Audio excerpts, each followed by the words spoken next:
Hi, I'm Chris Reykdal, Superintendent of Public Schools for the awesome state of Washington. Thank you for joining us on our second annual look at the status of schools, the state of schools today. Today's the first day of the legislative session here in Olympia. I want to welcome everyone who's going to follow along for the next 105 days. We hope it will be 105 days. I want to welcome all of the new members to the legislature. It's a very special place to be in Olympia, serving with your colleagues and representing your communities and really delivering on a lot of promises made and a lot of passion from our voters. So again, welcome legislators. Thank you for being in Olympia. Welcome new members. I would encourage all of you to remember that every session is an education session, and this one will be no different. Today we have what we hope to be a pretty comprehensive review of where we've been in the last year. There's been a lot of stories covering education since the legislature was last in session. They've made investments. The federal government's made investments. There's been numerous articles written and blog posts written and all kinds of coverage of enrollments and student mental health. We're going to cover all of that today, and we want to make sure that you get a comprehensive look at what it looks like today in the state of Washington as a comprehensive picture of public ed. Our plan, again, student learning recovery, student mental health and well-being, school staffing, student enrollment data, graduation data, school funding, supports for our incredible educators, and then further transformations. Let's start with student learning recovery. It's likely that every single one of you has heard comments and theories about this idea of learning loss. I want to pause right here to say to everyone in the public, our families, our communities, our reporters, our credible media in this state, our legislators, the phrase learning loss is a tremendous misnomer. I'm going to encourage you not to use it anymore. Learning loss makes a presumption that students who knew that 2 + 2 is 4 no longer know that. That is not true. We'll talk a little bit further today about the growth of students, the recovery and learning, and the re-acceleration that's occurring. Students are moving forward, our state is moving forward, and no one went backwards, although the trajectory of our typical expectation of growth certainly took an impact in the pandemic, and we'll talk a little bit about that. The facts of student recovery are here. We should never be ignorant to not believe for a second that the pandemic didn't have impacts on students academically, socially, emotionally, in terms of their mental health, behavioral health. It had impacts on educators and in parents and our entire economy. The whole globe is still dealing with this. So we'll cover that in enough depth that I hope you will get a good picture of where we've been, where we are, and where we're headed. Let's start with a little bit of data. Lots of discussion so far on the state of assessments. There's all kinds of assessments that we use in the country. Each state is required to have their own. Our state uses something called the Smarter Balanced Assessment. There's a few other states that use something very similar. It's hard to compare state to state with this, but we do monitor every single year the performance of our system as a whole by this. And as you can see, we saw big impacts at the beginning of the pandemic and then immediate recovery. Proficiency is kind of a misnomer because it doesn't mean students who don't meet a certain score aren't proficient or aren't progressing or aren't growing towards graduation, and a huge number of them go to college. What this really is a system that designs backwards from are you ready to go to a tier 1 research-based institution of learning, a higher ed institution, and not need any additional remedial courses or any additional support. It's a very high bar. And as you can see, we saw that dip down to 48% in ELA, which is English Language Arts, and some recovery, and a much bigger recovery in math. We're seeing that in our state across grade levels in mathematics, which is very, very exciting. If we dive in a little bit deeper to our assessment scores, we use a raw scale. It's actually about a 5,000 point test. It's typical for students in our state and other Smarter Balanced assessments to be in this 23, 24, 25, 2600 range. Again, what we want to point out here is you saw a real drop here and then recovery, and a drop and recovery. So we're seeing 4th and 8th grade math saw bigger impacts and bigger re-acceleration now. I don't think this surprises very many folks. Math is a pretty linear subject. You typically have to build one grade upon the other. It is hard to have disruption in math and not feel that. But we also have amazing educators from elementary, middle, and high that are re-accelerating students in math. We're also seeing a leveling off or a growth back again in English Language Arts, especially in 4th grade. We'll do a little more examination of this 8th grade number and certainly dive into it this spring when we reassess once more. The analogy I have for everyone is a drive. I've been using this everywhere, and I hope you'll take it to heart. A lot of us have driven that trip from Seattle to Spokane. I live in Olympia. Maybe I take White Pass. Maybe you take Snoqualmie. Maybe you take Stevens Pass. But that trip's one that I love. I love those communities. If you were taking that trip and had a flat tire and took 20 minutes to change the tire or 30 minutes, no one would say you lost mileage or lost ground. You might get there a little later than you expected. You might have to speed it up safely within the law to get to Spokane, but we all have these setbacks in life and they aren't necessarily debilitating. They don't make us go the other direction. They make us pause and reflect, and maybe they cost a little time and maybe cost some resources. And that's certainly what we've done here. We took a pause during the pandemic a bit, and now we're reaccelerating. We're back on our way, and we're headed to Spokane or wherever else you choose to go. Let's dive in a little bit further to some amazing things we've seen across the state in innovation. The Winlock School District, for example, has started a balanced calendar. They're putting more breaks in during the year and shrinking their summer just a little bit. They've engaged their community, their educators, parents, and students. This was a lot of work for them, but they're thinking through the moment to something bigger. And we're just super proud of Winlock and others around the state who are innovating with their calendars. We are seeing some incredible stuff out of Kelso School District, graduation success coaches, intentional folks whose sole job is to reach out to students and parents and families and guardians and say, what do we have to do to help your student cross that hurdle of graduation? So incredible work in Kelso. In Pasco, they're offering free mental health services to students. We see this in districts all over the state. Pasco does a tremendous job of this.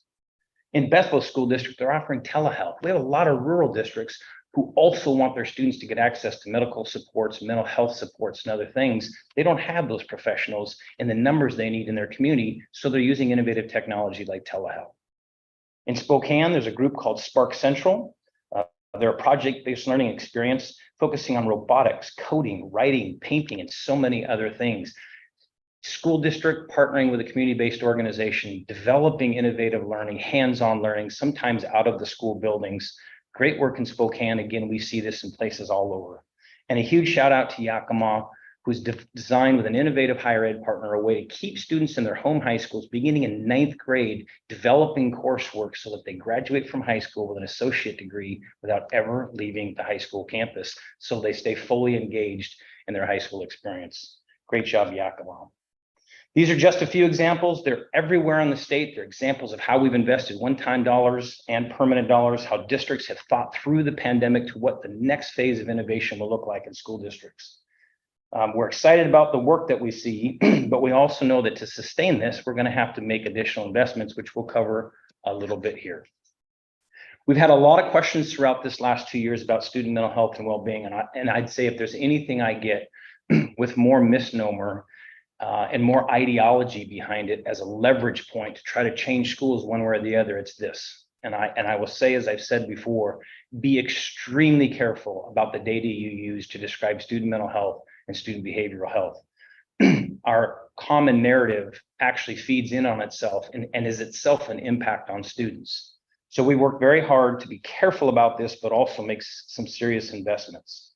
Alongside the learning recovery, schools are also working tirelessly to support our students' mental health and well-being. We continue to hear from educators that while significant progress has been made, this challenge of student mental health preceded the pandemic, and obviously the pandemic, sort of the national mood, all kinds of global issues that land on the backs of our students regularly, this persists, and our educators are telling us they need more support in this space. Over the past 2 years, thank you to the legislature in bipartisan ways, they've invested more resources into this question of student mental health and behavioral health. They created supports in physical, social, and emotional health. These include nurses, counselors, psychologists, student mental health folks. There's another wave of that coming, and we thank the governor and the legislature for funding what they have advanced already to sustain it. More will be needed, and we'll talk a bit about that. We now employ behavioral health navigators at each of our 9 educational service districts. So everywhere in the state, in every region, there's a behavioral health navigator. They're connecting school districts to resources. They're providing training and assistance to schools so the professionals who are there can help identify student mental health needs and get them supports. They're facilitating and coordinating partnerships because this system that we've designed in the state is not centered in schools. We are simply a part of it. We always need a comprehensive mental health and behavioral health system that supports all of the people of the state of Washington. And with the leadership in the legislature and our governor over the last several years, that network is being built out, not without challenges in finding the talent to do that. They're also preparing our schools to support children and families as they have individual needs in their communities. Sometimes it's direct, sometimes it's tele, sometimes it's through prolonged engagement with supports. Some of it can be addressed in schools. These navigators help coordinate for districts and with districts so that every student who needs supports can get them. With the statewide support of these navigators, all Washingtonians and all districts who have students in need do find support. But again, the challenges are profound because the need is building and the professional workforce continues to be something districts struggle to attain. Sadly, the rate of death by suicide in Washington is back to pre-pandemic levels.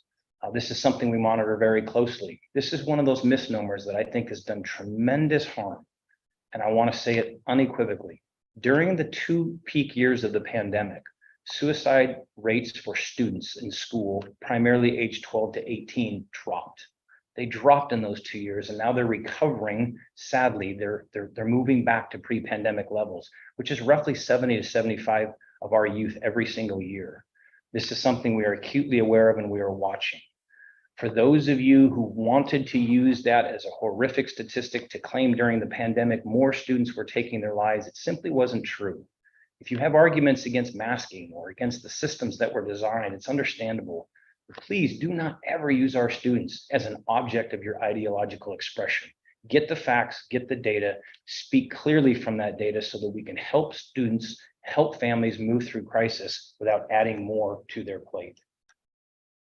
At the same time, the number of youth psychiatric hospitalizations in our state continues to rise. According to a report last month by the Seattle Times, from 2015 to 2021, the number of inpatient psychiatric hospitalizations of youth through age 18 has climbed from about 3,100 youth in 2015 to almost double that, 6,100 in the most recent year reported.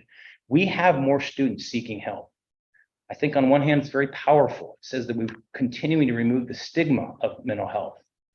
Unfortunately, it also means that the demand isn't always being met in every community with in-person supports. And I would encourage our legislators to double down on all efforts to build a workforce of mental health supports and to deploy the resources to make that happen. It's going to require investing in higher education, in K-12, in our county governments, and other nonprofit providers. Everyone has to be all hands on deck in building this workforce. Every other year, we ask our students in grades 6, 8, 10, and 12 across the state to report to their health and well-being behaviors. We ask them, what are they feeling? What are they seeing in the world? How is it changing their behavior? How are they thinking about their motivation and where they're going?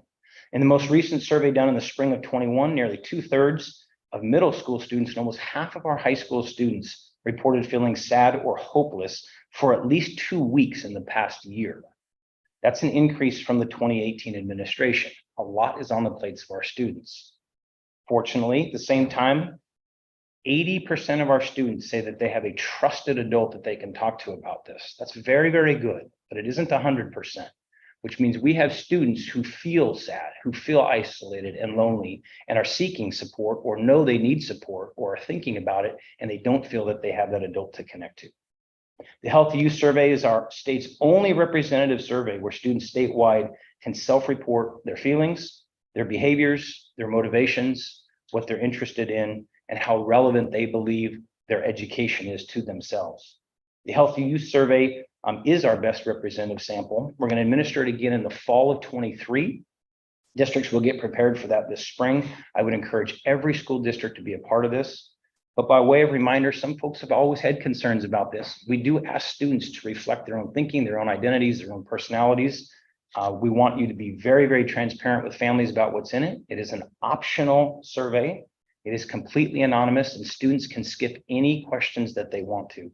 This is a powerful source of information that has led to hundreds of millions of dollars of additional investments in student mental health, student supports, counseling, psychs, and others, including nurses. So please fill that out. It's a very important source of data for all of us. You can find out more information at www.askhys.net, askhys.net. Our school staff work hard to connect our students with care and resources, but the mental health supports are essential in our communities. The governor did include $28 million to maintain this work. I want to thank the governor. but we're going to have to go much, much bigger than $28 million to sustain this. As I said, we have a workforce challenge, and this is going to require investments in higher ed, K-12, counties, and community-based mental health providers. We also get a lot of questions about school staffing. What happened during the pandemic? Did we have the supports that we needed? How did districts manage through the crisis, and where are we today? During the height of the pandemic, as many schools dealt with significant dislocations of services, a switch to remote learning for at least 9 months of that experience, some for longer. We, like industries across the United States, experienced workforce turnover of unprecedented levels. The labor market shrank as more folks over age 60 retired early, at a time when there's obviously a challenge in net in-migration. This country is dealing with a labor shortage at this point, and we did not get spared from this in our public schools. Our employee counts decreased quite sharply, something we've never seen before. At the beginning of the last school year, at the beginning of the pandemic, we peaked at about 152,000 employees. We dropped nearly 7,000 during the biggest year of the pandemic, 2021, down to 145,000, and we are just now recovering those numbers today. I want to make a huge shout out to our bus drivers, our paraeducators, those who work to serve meals to our students, our custodial staffs. If you are somebody who is part-time, somebody who's on the lower end of the wage scale, you felt the job impacts the most. As schools went remote, they were balancing budgets, dealing with declining enrollments, and a significant risk to their financial stability. They bore the brunt of this, those employees, and thankfully the districts have been able to bring nearly all of those folks back, but the dislocation was very real. I challenge the legislature to think of compensation models that continue to lift up those who are most furthest from sustainable family wage jobs, sustainable family wage earnings. I know we can do this together. That workforce took it on the chin pretty good during this experience, and we encourage you to double down on supports for them. We have brought back that staffing. It was impressive the way the districts deployed. Here's a look at just the federal dollars, the recovery dollars. Many of you have heard of the term ESSER dollars. These are 3 rounds of federal dollars that Congress provided school districts across the country for relief. Our legislature also added some resources to this. This looks at the last 2 rounds of that. The first round was about $200 million, but the last 2 rounds combined were nearly $2.7 billion. Districts added significant amounts of resources to sustain the classroom educators that they had, and in some cases, hire more of them. More learning supports, nearly 1,300 staff, librarians, aides of some kind, nearly 300 in physical, social, and emotional support staff. We've talked about that. They brought on counselors, they brought on nurses, they brought on mental health support personnel that they could, and then lots of professional staff, those who keep our buildings running, our schools safe, nearly to the tune of 600. These are all the folks in our system who are coded to those federal dollars. These aren't necessarily net new employees. I want to be clear about that. Many of them are, and as the one-time money goes away, there will be a risk of not being able to retain these folks. But some of this was simply making sure we could pay for the people that we had when the need was most dire. There is no question that student enrollments took significant impact during this pandemic in our traditional public school systems. We saw this all over the United States. States like ours with a strong tradition of public schools, 90% of our students attend public schools. So when there was dislocation and disruption to their continuous learning, families made important choices for themselves that they thought was best for their needs.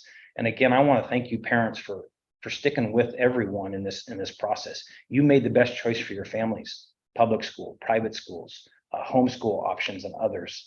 And we were all hands on deck, and so were you, and I was as a parent myself, and I thank you.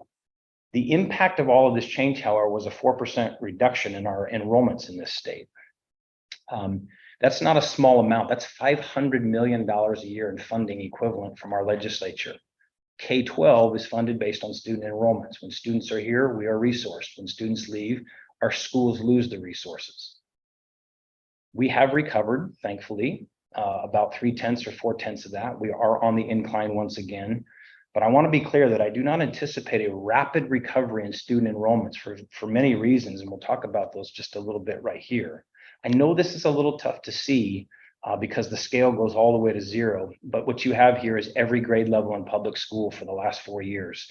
Kindergartners on the left, 4 years worth of data starting in 2019. You saw a very large drop in 20, and then you've seen some recovery in 21, 22. All the way out there on the right are 12th graders. What we want to make clear is we never really saw impact in enrollments to our high school experience. Very, very flat, sometimes growing. We see growing numbers of 9th and 10th graders, which means in 2 years and in 3 years, we will once again have relatively large graduating classes. Where we saw impact a few years ago are today's 7th graders, 6th graders, 5th graders, especially they were 2nd, 3rd, and 4th graders when this all started. We do not anticipate that change, that reversal to happen rapidly with them because families have found options that work well for them, mainly homeschool. We did see a fairly rapid decline at the peak of the pandemic as families chose private schools where it worked for them, where they could afford it. And that number is completely reversed now. We look at exiters in our system. Why do students leave? We ask families. Every year we lose students out of state and then we get students from out of state. And that's been relatively consistent. It's the biggest reason why anyone leaves our system is just moving, their family's moving. But we do monitor pretty closely exit codes for other reasons, medical reasons, in some cases, shifts to private school or homeschool. It is recovering. This is very important for districts, but I would say we should not expect this to recover fully, which means for our policymakers, they're going to deal with school districts for a while where they can't scale the change. And what I mean by that is if you have 24 first graders and the next year you have 23 because the family's made a permanent change to homeschool, you still need a teacher. You're still heating the building. You're still running the bus. You don't get to scale your cost down at a 4% reduction, but you absolutely lose 4% of your revenue. So again, we'll ask legislators to think through this. They've got the data. They've been very, very generous with one-time dollars during the pandemic, but as federal dollars wane, our state will have to make serious consideration for a continuity of services that will not be sustained with a $500 million a year reduction in basic apportionment to our school districts. Let's look at graduation data. The experience of our students was one of significant risk. And if you recall, in the first year of the pandemic, we really doubled down on priorities that first spring. We told school districts, focus on health and safety first and foremost and above all other things. And the governor ultimately made the important decision to keep us all healthier and safer by moving to remote learning at the end of that first year. Our school districts also were asked to double down on graduations, focus on the credits that students need and the supports that students need. And I'm very, very proud of the work that they've done. Our graduation rate hovers right near a record high. We're just barely below it at 82.3%. And when we look at students who have stuck with us and persisted, their 5-year graduation rate, the top line here, is 85%. Again, it's hovering right near a record high. This is really, really important. Our district stepped up. And when our students were 2 credits short, or they were a project short, or they needed something else, summer programs were there. Online credit recovery was there. Intensive tutoring and support was there. Partnerships with community-based organizations who literally are partnering with us right now in contract work to call families and say, we know you've got Michael at home and we know Michael only needs a credit or 2. What can we do to make sure that Michael graduates? And you are seeing the state of Washington perform exceedingly well here by maintaining our high grad rates, extending services to 5, 6, and 7 years sometimes, and making sure students get what they need. As a result, we had more graduates last year really than any time we've ever seen in the combination of this 4- and 5-year grad rate. 200 more students graduated. Again, I think we'll sustain that for the next 4 or 5 years. I would encourage higher education and K-12 to think about what happens in about 4 years as today's entry-level middle schoolers, if those numbers of FTE don't recover, we will finally see smaller grad classes as a result of that demographic change and the choices that have been made out there. But this is a very good news story for our state, and one that I think demonstrates how responsive our schools were and how hardworking our students and our educators have been in this process. Specifically in grad rates, we challenge school districts to think very intentionally about those who might be most at risk of a pandemic on the front end. We didn't know everything we know today. The national data is very clear. Students of color, students who are highly mobile, students with disabilities, those who have been in the foster care system, there are student populations that are historically at risk, and the pandemic, in some cases and places, exacerbated that. Thankfully, in Washington, the grad rate for our students in foster care, our students with high mobility and migratory experiences, those experiencing homelessness, all of these categories moved up, including Black African-American students, Native Hawaiian, other Pacific Islanders, two or more races. We did see small, and I'm not sure they're statistically significant, but they are important. Students who have a 504 plan and Asian American students. The biggest drop was white youth, 1.4 percentage point drop in grad rates. We'll dig in deeper to understand that further by geography and location. We'll see if there's any pattern to that we can discern. But again, thank you, educators, for the deep dive. This is the kind of thing that districts use flexible money for, recovery monies for, and innovation to do. And the partnerships across the state have been absolutely world-class. School funding is one that gets lots of attention. As you might imagine, this system has to operate on resources necessary to invest in young people. And we primarily do that through about 85%, 86% of the dollars invested in people. This is salaries and benefits, and this is the supports that educators need, their professional development, their training. This is the equipment in our schools that help them. Our educators are absolutely the best, and they stepped up.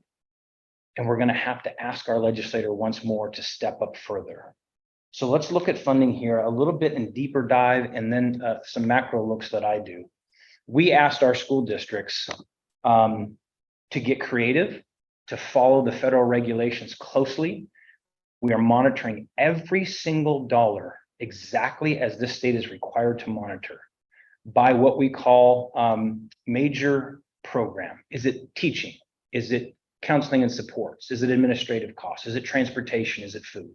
We also look at objects. Is it salaries? Is it benefits? Is it contracts with providers? Is it goods and supplies and a CT program?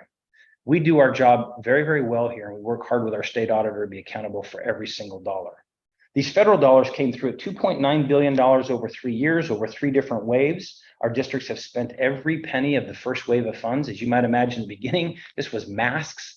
This was rapid tests, these were gowns, these were thermometers, these were all the things we needed to do in the beginning to make sure that our students and staff were safe. In round 2 of the funding, our school districts have now spent 88% of those dollars, and they are not due to spend the rest of those for quite some time. But it's very, very important that we recognize the pace at which our districts are using those one-time resources, and will continue to need them. Things that eligible: pandemic response and prevention, purchasing of educational technology, which we did heavily in the beginning, training for our staff, supports for student learning, providing students with mental health supports, and others. There are about 12 categories written into the federal law and then put forward by the U.S. Department of Education as guidance. I send you to this slide to be intentional. This is number 12 on the list of allowable uses of federal dollars that our school districts tapped into. Other activities that are necessary to maintain the operation of and continuity of services in local educational agencies, those are our school districts, and continuing to employ existing staff of the local education agency. It is unequivocally then and now the expectation of the federal government and these one-time dollars that we not contribute to the unemployment rate and the pending recession that may be upon us. The federal government, our Congress, our U.S. Department of Education expected our school districts by way of this to invest in their existing staff, maintain staffing levels, maintain service levels. There's been lots of folks writing on why $2.9 billion didn't change the world or reinvent things or create more or hire tens of thousands of new staff. It's because we lost enrollment and we had families make important choices for themselves to choose other options. But as I said, when you go from 24 staff or 24 students to 23 in a classroom, you still need the teacher, even though you lost 4% of the revenue. So our districts did a great job here. And I want to be abundantly clear that every single dollar of federal funds is accounted for in exactly the manner we use in the state of Washington, our accounting codes. And we're going to continue to report on it and continue to report on that. There are folks who now, after the fact, would like us to report on activity level. How do we know where the tutoring was? How do we know exactly who did the after-school supports? How do we know exactly the interventions that were made for students? This data is never accounted in that way, though we are pushing through to try to understand that better. That was not the expectation when these dollars rolled out, and we will support our legislators or anyone else who wants to go further if the investment in that infrastructure is there. We cannot recreate codes. We cannot ask districts to spend tens of thousands of hours imagining and reimagining what they did 2 years ago with dollars that they spent at the time. We will be very accountable by program and by object, and we will do everything we can to give you more detail on the specific activities, but that is a massive transformation in state government and in public education. As I said, our districts are using these dollars in ways that are so critical. At this point, 100% of round one is utilized, 88% of round two, and 41% of round three. Districts have until September of 24 to use all of that third round of federal one-time money. They are well ahead of schedule to do that, and we anticipate very little spending in fiscal year 24. Most of it will be consumed to get through this school year that we are in right now. Annual investments, you can see them here. This is every dollar in our public school system. In 2021, we were at roughly $17 billion. And you can see that that federal one-time money was about 1.6% of our funds. I hear all the time, didn't you double your budget? Didn't they give you 50% more money? There's all kinds of ideas on how much money the federal government put out. It was $2.9 billion over 3 years, which means you're stretching it over $70 billion or so of school district spending over 4 years. At our peak this year, it'll be about 5.4% of our total budgets, enough to make a real difference in intervention, enough to keep some people on staff as we navigate through the complexities of inflation and enrollment impacts. It is not transformational in the way that we can make permanent program changes with it, because it is going away and going away rapidly. That's just some context we want to share with you. For what it's worth, these are your local dollars right here. These are your levy dollars. The yellow is your permanent federal money. We do get permanent funds that we've had for decades and decades in the state. Those aren't going to change. The green right here is our legislative support through what we call apportionment. This is a state-funded system. 75% of our dollars come from the legislature, about 17% from local levies. That's down significantly from where it was 6 years ago, and about 7 or 8% is ongoing federal funds. But make no mistake, this is a system that's very accountable to the funds, but they were not so big as to make permanent investments that will transform without our legislature taking the ultimate control of education, as they have with policy direction and investments from our state.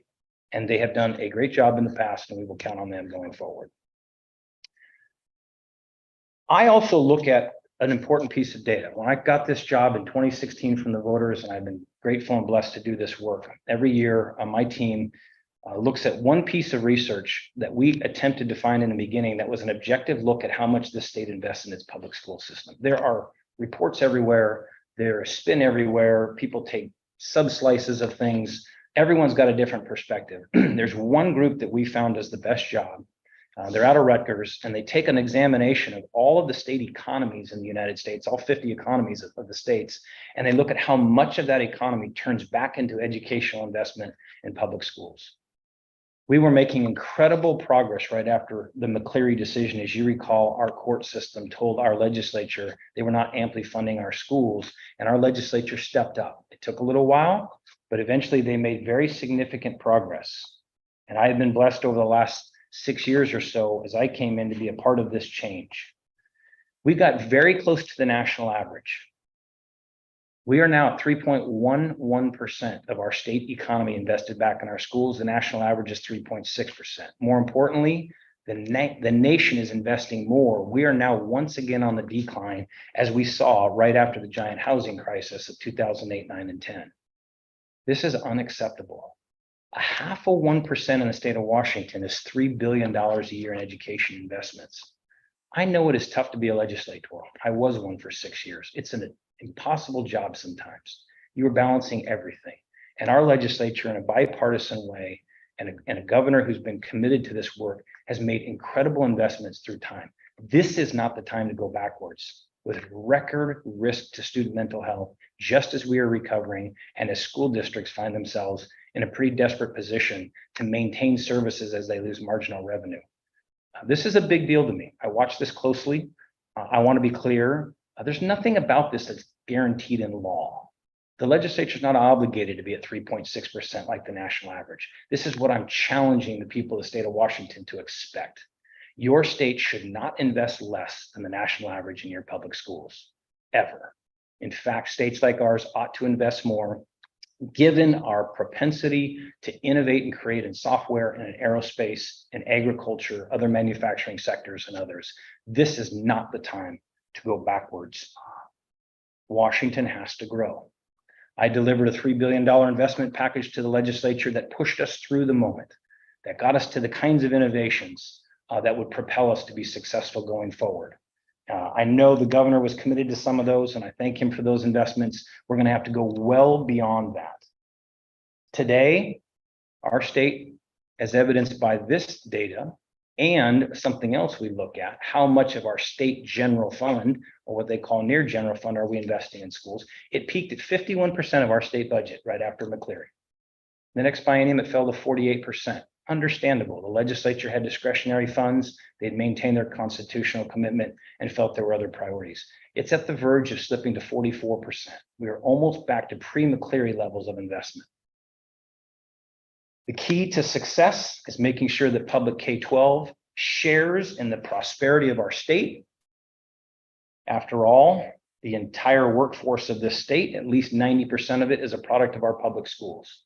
That amazing aerospace company, that incredible software that you download, that phone that you use, that food that you eat, that water that you drink, the safety that you experience, the clean air, the clean water, that's a function of our labor force. Workers make that happen, and 90% of them are public school students. And 90% of them in the future will be public school students who enter the workforce in one form or another. So I know we have this in us, and I look forward to us stepping into the space of more innovation. Our educators are at the heart of it. Again, I want to put it in context. We're not just teaching young people how to find themselves, to get core content knowledge, to think creatively, to dream big. We're also investing in communities. Your public school system is a $20 billion a year investment. It's only about 2.5%, 3% as you saw of our state gross domestic product, but it's an important part of it. $20 billion isn't every single community distributed. In some communities, our teachers, our educators, our 150,000 employees that are keeping up in the economy, that are trying to keep economies going. In some places, they're the biggest employer in local small communities. And without our public school system, those communities are in big trouble. We've got to keep investing in them, not just because of what it does to move student learning and progress our state, but because there's an economic need right now on the cusp of a potential recession. Our public investments are often the only stable force we have in economic distress. But our educators are always at risk. They're always at risk. They're at risk to the kinds of competition that has seen young people for many, many years in this state and this country make a different choice than teaching. I saw data recently that showed that nationally we're down 50,000 students a year in teacher preparation colleges. It peaked at 300,000 in the 1970s, and we're down to 250,000 today. Young people often look at their choices and they think, where can I have impact? And where can I be respected in my work and sustain myself economically so that I can imagine through to my own family, owning my own home, having my own opportunities, and ultimately retiring with dignity. Increasingly, being an educator is a tough choice for them. There's a national group that does a wage gap analysis, the Economic Policy Institute. This is not comparing what teachers make in our state to other states. We are a relatively well-paid state, but it turns out we lose very few people out of the state to other places, and very few people come in. Thankfully, we've got 3 significant military installations that contribute tremendously to our state, and often a spouse or significant other will come with a member of the armed services and ultimately teach. That's about the biggest reason we have mobility between states. Our biggest risk of not getting educators is that young people can see software, engineering, aerospace, advanced manufacturing, and other things as a more lucrative opportunity. The wage gap is 29%. Educators could take their similar skills, degrees, and credentials and go to other industries on average for 20% more income. When we add benefits, that shrinks down to about 20%. That's still significant. Telling a young person that they can start teaching, or for say $10,000 or $15,000 more, they can do something else is challenging. We should never, ever apologize for the investments we have made in our public school teachers. Without the investments our legislature has made in the last 5 or 6 years, we would be in a desperate position like you're reading about all over the country. There are shortages everywhere in the nation. In our state, they are still mostly located in supports for students with disabilities, a few things in math and science, depending on where you are. We certainly have shortages, but it is not the crisis stage that we see in the South or in parts of the Midwest. That is because we've invested in educators. And I fully expect the legislature to deliver on every bit of inflationary impact to our educators, all of them. And I mean that term broadly: teachers, counselors, administrators, paraeducators, bus drivers, food personnel, everyone. If we don't make that investment, the impacts we've seen from COVID will be profound, and they will grow instead of continuing to see the progress that we have seen. We have further transformations to make. There are ways for this state to continue to be a national leader in what we do to deliver supports for our students. The opportunities are profound in a state that's growing its economy, notwithstanding the risk of recession. Inflation is coming down. I just read this morning, annualized inflation for the last 4 months is now at 2.5%. We're not out of the woods yet for sure on inflation, but things are certainly looking up, and it's very, very exciting. So these transformations include things like investing in those professional educators, residency models, making sure that we develop teachers who are already in our schools as high school students, or they're paraeducators making the transition, or at a minimum, taking a teacher who just finished at their higher ed institution, instead of an unpaid experience as a student teacher, giving them a full year of mentorship, paid residency experience in our education system. Those are the kind of transformations and innovations that we can look forward to.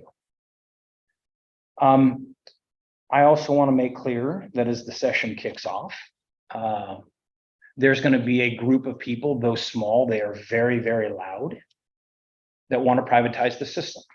They see the destructive forces in South Carolina and Arkansas, Louisiana, parts of Wisconsin, parts of Florida, and they want a piece of that. They like the idea that we take your taxpayer money and we move it to private institutions.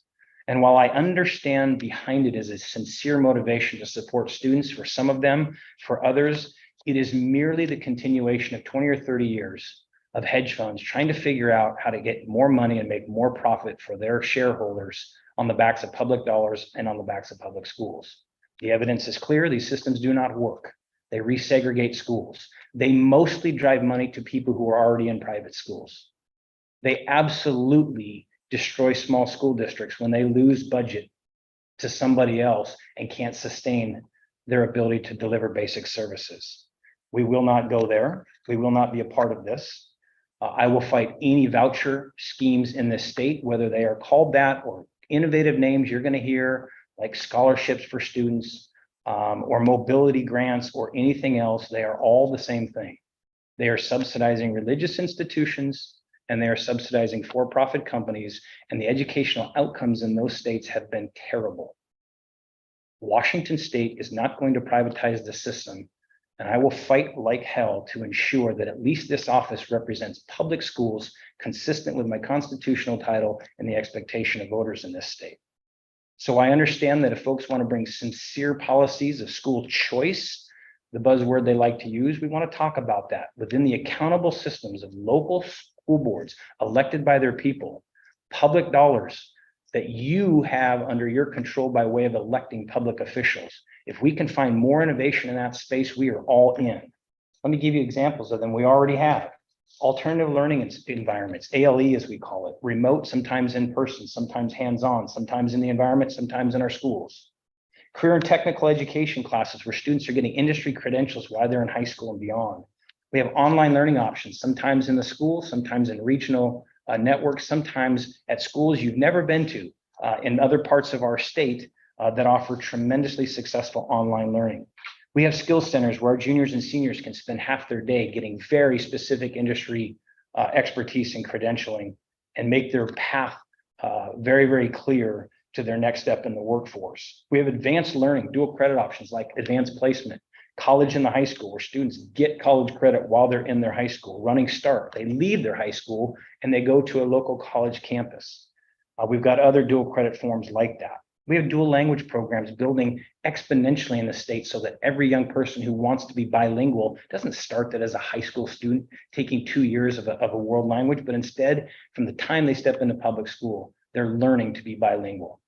We keep setting records on our seal of biliteracy, graduating students who are bilingual, multilingual, and I'm very proud of that. But it's the kind of innovation and options that are available to students today. And of course, our students have the ability to transfer often with quite ease within their districts and often between districts. So again, I'm all in on innovations. If they're accountable to the public, they're accountable to the voters, that local school boards are in control of, because you select your school board members. And the legislature provides 3/4 of this money, and you provide 17% of the money through local levies, and your federal tax dollars put in 7 or 8% of the funds. We can be a system of innovation, and we're looking forward to it, but we will not destroy public ed over political ideology or profit motives, period. We've got some key proposals here for transformation. We've delivered those all summer long. We've tried to show examples of this that are working already in our schools or in some of the most innovative programs we've seen around the country. It's very, very exciting because we've seen communities really embrace these already. They've gone first, and so we're not taking risk here with something we're not sure of. We know there's quite high certainty with these, not the least of which is supporting students with disabilities. And this is more than the $1 billion needed to support them financially. This is innovations like making sure that our educators are well trained, that our professional staff, not just who have certifications in special education, but all of our gen ed staff know how better to support students with disabilities so those students can succeed in general education settings. Every year we are introducing ways for that more students to get into that general ed setting. And I'm excited today that the highest number of our students we've ever seen are spending 80% or more of their time in a general education setting. And we're seeing the impact of better graduation rates and transition rates amongst our students with disabilities. We need to pay for every student's meal. It is ridiculous to the rest of the world. We ought to not be a laughing stock when the rest of the world says, wait a minute, going to school in your country means that some families go without food because they can't afford it. In their countries around Europe, around Asia, mostly around the world, you go to school, you eat. It's just part of going to school. We are on the cusp of doing that. 800,000 students today have access to meals if they want it. We still have 300,000 students in school districts who don't quite have that opportunity. And all means all in this case. Let's simplify the system. Let's reduce the bureaucracy. Let's reduce the paperwork for families. Let's feed everyone. Let's have dignity reign. Let's have dignity be our first priority. The pride of going to school, knowing you are not second class to anyone else. You get the same education. You get access to the same educators. You also eat with your peers. You also get the supports that you need. We're expanding dual language programs across the state, as I said, using federal dollars to innovate and create, as well as state dollars. We expect that to grow this year, and we're excited about that. We need to reduce the financial barriers for students who are in dual credit programs. If you're a high school student in college level work, and we're already paying for your time as a high school student, you're getting both high school and college credit, there ought to be zero cost to that experience. That's an innovation of efficiency that saves the legislature and taxpayer money, but we've got to make sure that the higher ed institutions are not starved of the resources they need in that process, nor are students tasked with paying out of pocket. We continue to see enormous barriers, especially in Running Start, between students who are experiencing poverty and their peers, despite them both very capable of college level work. We want to ensure that Washingtonians' youngest learners get access to a book. We've got this imagination library that we have launched in the state. We are now in every community. We have an incredible nonprofit partner, but can you imagine being one of the states where from the moment a child is born, every single month, a book goes into that home or into that residency, and that parent or guardian begins to read to their child, and a new book comes every month, named directly to the child. So by the time they're picking up their language skills and they're starting to explore their learning, that book is still coming to them, and they get a book every single month until they enter our system of public school. It is very exciting. It's transformational. It's the biggest investment we can make in early literacy at scale right now. And it is so powerful to know that this is coming from such a great partner. So stay tuned for more on that, but we'll require a legislative investment and we'll push them on this. And of course, we have growing innovation, helping our students who want to be in the trades, who want to work with their hands, who want to be in technical industries that don't require baccalaureate degrees. We ought not wait and make those students enter that experience as 18-year-olds. They are capable and ready much earlier. We've got a great program up in Marysville that we're advancing, and others like it, regional apprenticeship programs. This state is innovating, and we're creating ways to create student success in the face of undoubtedly challenging budget times. Let me wrap up here and take a couple of questions from folks. This has been a journey, and I am so glad that on this day in January, our legislature is coming back to session in person. They're going to gather shortly, if they have not already, up on the Capitol. We are in the old Capitol here in Olympia, about 4 or 5 blocks away. Land, by the way, originated and stewarded by the Squaxin Island Nation. They are incredible partners. They are the original stewards of this land since time immemorial, and we are very, very grateful to share this land with them. Our education system has a long and proud history. It is the cornerstone of our democracy. It is absolutely fundamentally the cornerstone of our economy. It's always evolving and changing, and it's going to require more change as we move forward. We are the most successful economy in the United States and have been for years. And I believe that is in part due to the bipartisan way that we approach the needs of business, but mostly because we invest in young people in what I call a pay it forward system. Imagine how cool it is. Think about how amazing it is that we all had the benefit of this great public school system. And now as adults, it is our responsibility to invest back in it in innovative ways, creative ways, maybe models different than we understood, but we're investing in the next generation, and they come through that system and they invest in the next generation. We're not paying back something we owe. We're paying forward something that is obligated morally and from an education standpoint to young people. And it's absolutely inspiring to know how we do this. We do have record numbers of graduates. They are innovating. They are moving on to post-secondary roles, the labor market, and more. But there is so much more we can do to support them in that transition. We're partnering with families and communities. We're giving our educators the best opportunity to be successful out of the gate, but that's going to require investments and thinking differently about how we recruit and who we recruit and being intentional about that. The free market of choice in higher ed is going to have to change. If this state wants mental health providers, school psychs and nurses, classroom teachers, if that's a priority to underwrite the democracy and the economy, we have to invest in that with intention and make a priority out of recruiting those folks and supporting them. And it goes well beyond tuition forgiveness and other programs like that.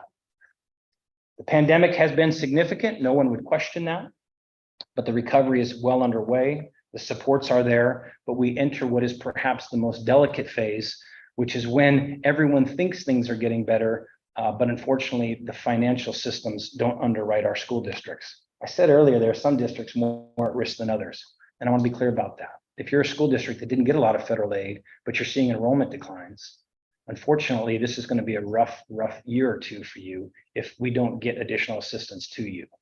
We challenge our legislators to think differently. We have very sustainable models in our basic budgets, but this will require different kinds of innovation. Lastly, I just want to say to all of our partners, I want to thank parents and families. What a time it has been. You have been incredible.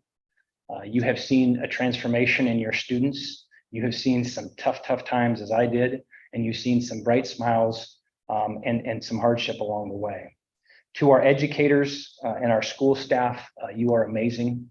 We continue to demonstrate why we're one of the best teaching forces in the country, but we also know you need help. You need supports in the classroom and out of the classroom. We need to sustain the investment we make in you. You need a dignity in retirement, and we've got to make sure you don't lose buying power and you get the supports that you need. A big thank you to our community partners. The pandemic has exposed the need for this state always to know that nothing happens by itself in schools. Parents, students, educators, and now community partners to make sure that we lift everybody up. What we do in 7 hours in school has to be matched with the other 17 hours a day that they experience in life, and that comes to our community-based partners. To our legislators, thank you. You've made big investments 4 and 5 years ago. You've sustained those. You're going to hit tougher times ahead, and I know that the budget challenges are still in front of you, but we cannot slip backwards to those pre-McCleary levels of investment.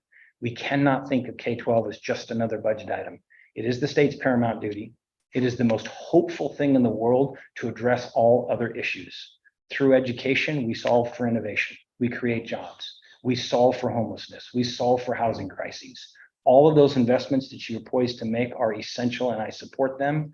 Do not leave public ed on the sideline of a $6 or $7 or $8 billion additional investment. We will pay a dear price later on. To our students, rock on. 1.1 million of you out there working very, very hard. I challenge you to be hopeful. You're living in a time none of us adults have ever experienced, because every problem that the world experiences, you see on your phone in an instance. It's nothing like any of us have ever experienced.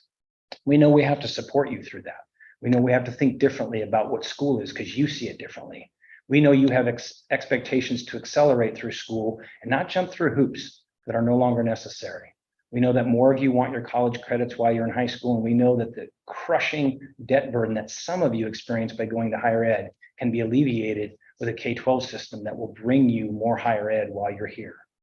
We're going to deliver on this, and I ask of you to work hard, to respect your educators, your parents and guardians, of course, and to think about your contribution, not just to your own learning, but to the community in which you live. We have to be bigger than the moment. And right now that moment calls for all of us to step up to be pro-public education and pro-innovation, and absolutely leading with the humanity and dignity of love and respect for each other. Be good to each other. Be good to each other, students. You have to be your own champions and the champion of the students sitting to the left and to the right of you. Lastly, to the media, I'm going to challenge you. There is hope everywhere. Talk to our students, visit our educators, talk to parents, talk to administrators. Don't listen to me. Don't listen to bloggers. Don't listen to think tanks funded by, incredible hedge funds. And by incredible, I mean lots of money and lots of agenda. Talk to students. You're going to hear about hope. You're also going to hear about struggle, genuine struggle. But it's everywhere. The kindergarten student who steps in nervous and gets that first big hug. The student who finally gets a meal, who has struggled to eat. The student in third grade who finally says, oh my gosh, I get division or subtraction, depending on where they are. The middle schooler who finally solves for X. The budding scientist in chemistry class who finally knows how to calculate the mole. The graduation, making the varsity team, being on the school play, just being with their friends. There is hope everywhere in our school system. But we sometimes write articles about everything that is wrong because it sells, it clicks, it generates revenue. We've got incredible media and reporters in this state. And I know a ton of it is shifted to digital, and I know a ton of it is shifted to TV over print. But to the print folks, you have been rock stars. You have written stories of truth. You have sought balance. You have been critical when it was appropriate. You have been complimentary and supportive of our schools and our students and our educators.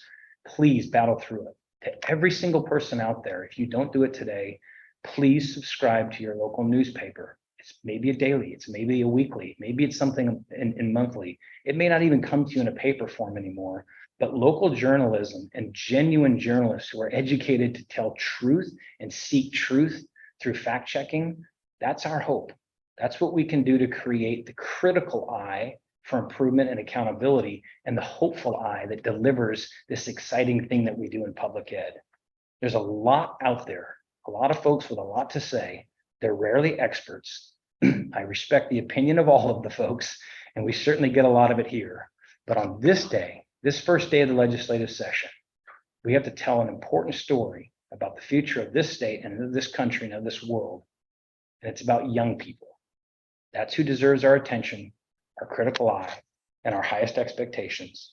And I know we will deliver on that as you deliver those voices through your channels. Thank you to everyone who's been a part of this day. Thank you for our second annual. I appreciate you coming to this. We have a great staff here who I will not name. They are off camera, but they are remarkable. We will do this every year. And of course, we ask all the folks, the public, the media, anyone interested, legislators, do not wait a year in between updates. We will travel. We will tell you the story. We will give you the data. We will give you every bit of information that we have to get you in a position to be successful in whatever endeavor you have. Thank you. Katie, any questions we might have? We do. We have a couple of questions from Julia. Good morning, Dahlia. Good morning, Superintendent. Thank you for taking questions. Thanks for the presentation. I have two questions for you. The first question is about funding for capital construction and improvements for school buildings around the state. As you know, there's an ongoing debate and litigation against the state for overfunding for capital investments. Do you think the state is currently meeting its obligation on this front, and how would you like to see school districts better supported in this realm? Thank you, Dahlia. The state is not meeting its expectation on this. I know there's some legal debate, and we'll get through that in the court systems. The bottom line is our state has really stepped up. Our legislators have stepped up on the operating side. As I said earlier, they met that McCleary expectation of the court. I still think they're significantly short in special ed on the operating side. But what is profound is the capital budget, as you bring up. I said earlier, we're about half of the state operating budget. We're only about 25% of the state capital budget. And yet we have 2,400 locations serving 1.1 million students, and many of them are in absolutely dilapidated states, especially in rural communities. So I think there's a lot more that can be done. I know it's not as exciting as opening a renovated theater or maybe building some innovative building in partnership with the private sector. Those are also important, but nothing's more profound than our kids in terms of what they need. I have proposed at a minimum that all of those trust dollars that are generated on state lands, it's about half timber and half comes from other things, agricultural harvest, commercial leases, telecommunications leases, et cetera. I've proposed that all of those stay in a small district modernization program that would double or triple the amount of dollars, grant dollars going to rural school districts to build their facilities.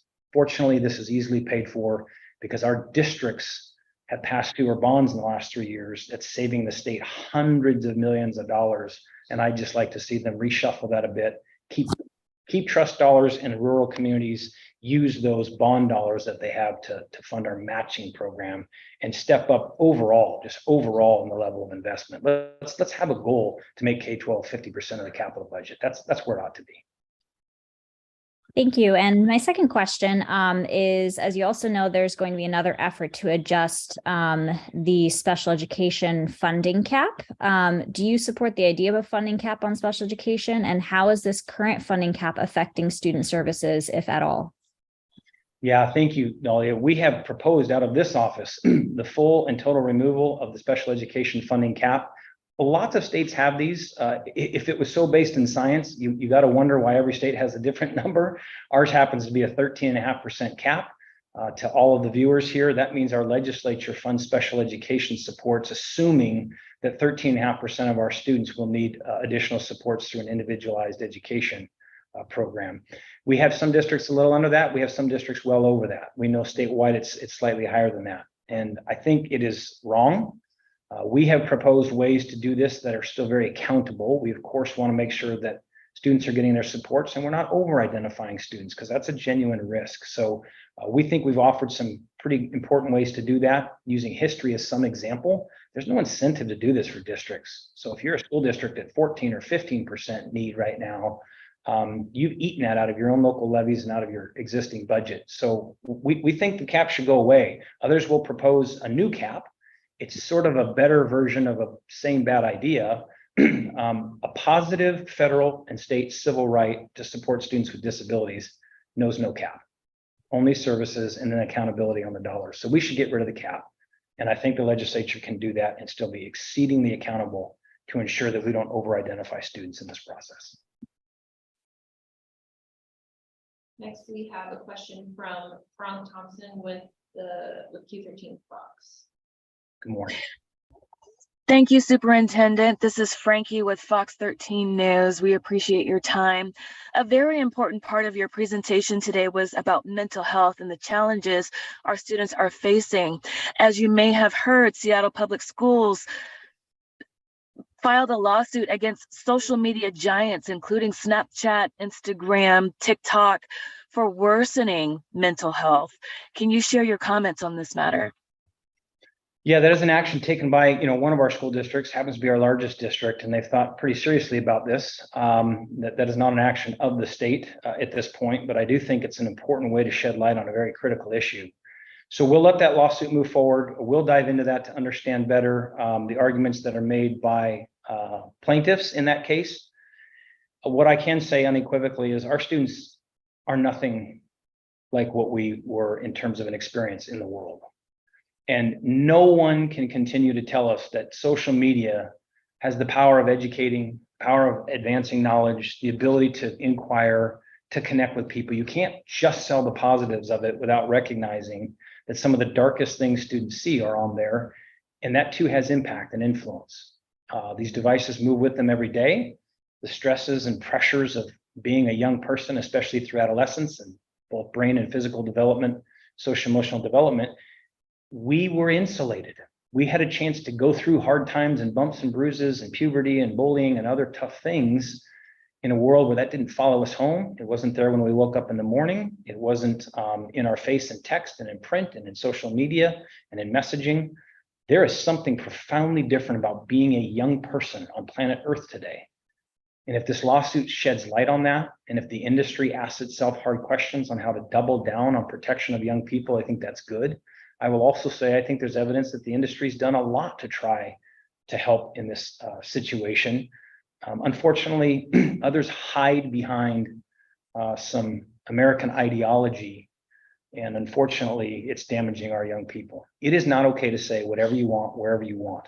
In fact, it's illegal sometimes. Some speech is harmful, dangerous, hate speech, and we've got to figure out how to limit this in some way that's within the law, protects people's First Amendment rights. But our kids are wearing this. So I welcome anything that changes the conversation and quite frankly, moves it in some cases to the states, because I think, if I might be candid with you, the rules have been cooked pretty well at the federal level to insulate folks from any meaningful liability, in the same way we see gun violence never landing on those who should take much greater responsibility.